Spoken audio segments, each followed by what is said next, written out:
I delivered food to a celebrity's mansion. What happened when I got lost inside still makes me question everything. I never thought delivering sushi would lead to the most unsettling night of my life. I was a 23-year-old grad student working for one of those premium food delivery apps that cater to wealthy clients. You know, the kind where people pay $50 delivery fees without blinking. Last December, I got an order from an address in Beverly Hills, $400 worth of sushi from Nobu. The app showed a 30% tip already added, which meant nearly $200 for one delivery. I needed that money for rent. The house was actually a massive estate hidden behind gates and hedges. Security waved me through after checking my name against a list. The driveway alone was longer than my entire apartment building at the door. A housekeeper took the food but told me I needed to wait for the receipt to be signed. She led me to a waiting area that was bigger than my parents' living room, then disappeared. 5 minutes passed, then 10. After 15 minutes, I decided to find someone rather than just stand there. The house was eerily quiet despite its size. I walked down a hallway lined with weird art stuff that looked expensive but disturbing. One painting was just red handprints on a black canvas. I turned a corner and heard voices coming from behind a partially open door. I was about to knock when I heard a man say, "The transition is almost complete. 2 more sessions and the consciousness transfer should stabilize," a woman responded. "But the host body is showing rejection signs. We may need another." I recognized the man's voice.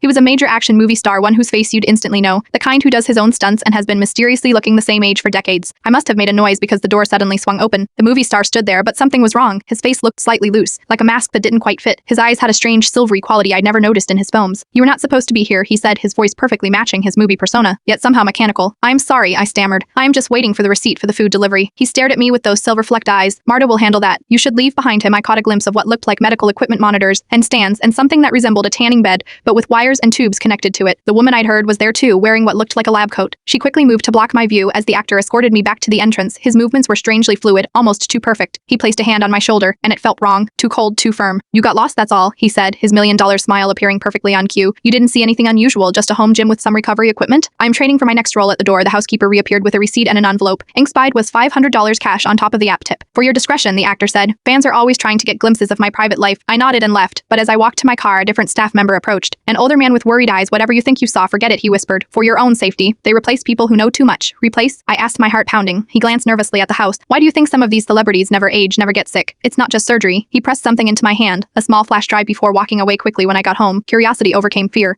The drive contained hundreds of photos, the same celebrity over decades, but with subtle differences: eye color shifts, slight changes in ear shape, minuscule variations in hairline, things most people would never notice, but when compiled together, impossible to unsee. The final folder was labeled hosts and contained photos of people who looked remarkably similar to the actor, but weren't regular people with similar bone structure. Each photo had a date. Each date corresponded to a subtle change in the celebrity's appearance. I deleted the app that night and never delivered to Beverly Hills again. I tried showing the flash drive to a friend who works in entertainment journalism, but when I plugged it in, it was completely empty. Sometimes I see that actor in new movies, looking impossibly young and vital, and I study his face for the signs I noticed that night. And sometimes, just sometimes, I catch a glimpse of that silver fleck in his eyes during close-up shots. I still don't know what I witnessed in that mansion.